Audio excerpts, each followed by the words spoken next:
आप सुन रहे हैं श्रीमद् भागवत गीता। यहाँ अर्जुन को यह जिज्ञासा हो सकती है कि यदि उपयुक्त रूप से आपके मैं कर्म भी ना कर सकूं तो मुझे क्या करना चाहिए। इस पर कहते हैं, यदि मेरी प्राप्ति रूप योग के आश्रित होकर उपयुक्त साधन को करने में भी तू असमर्थ है तो मन बुद्धि आदि पर विजय प्राप्त करने वाला होकर सब कर्मों के फल का त्याग कर।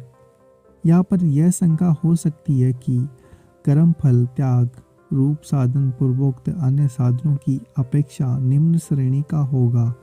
अतः ऐसी शंका को हटाने के लिए कर्म फल के त्याग का महत्व अगले श्लोक में बतलाया जाता है।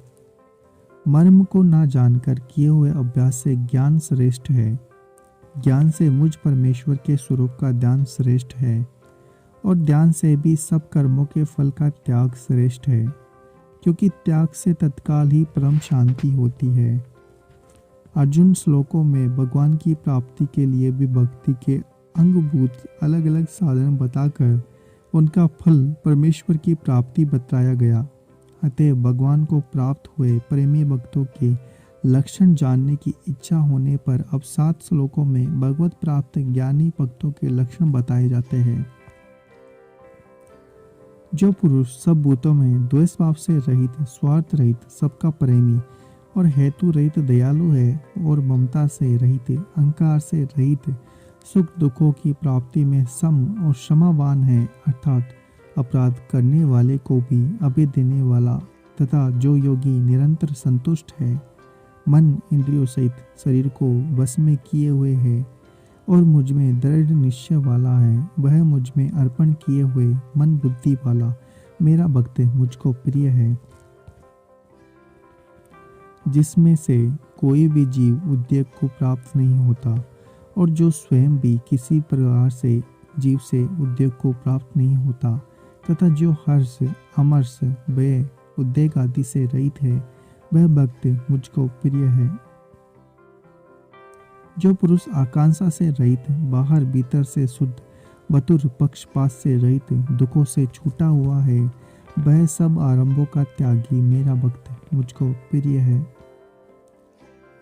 जो ना कभी हर्षित होता है, ना द्वेष करता है, ना शोक करता है, ना कामना करता है, तथा जो शुभ और अशुभ संपूर्ण कर्मों का त्यागी है, वह भक्ति युक्त पुरुष मुझको प्रिय है।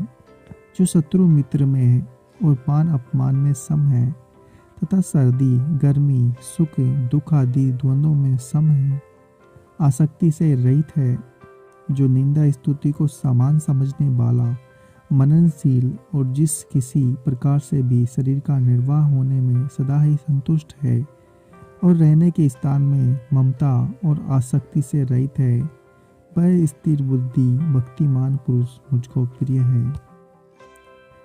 परमात्मा को प्राप्त हुए सिद्ध भक्तों के लक्षण बताकर अब उन लक्षणों को आदर्श मानकर बड़े प्रयत्न के साथ उनका भली भांति सेवन करने वाले परम श्रद्धालु शरणागत भक्तों की प्रशंसा करने के लिए उनको अपना अत्यंत प्रिय बताकर भगवान इस अध्याय का उपसंहार करते हैं।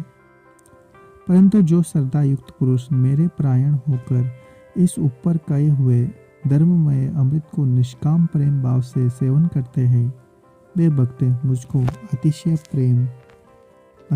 प्रिय है। अगर आपको हमारा यह प्रयास अच्छा लग रहा है तो चैनल को सब्सक्राइब करें, वीडियो को लाइक और शेयर करना ना भूलें।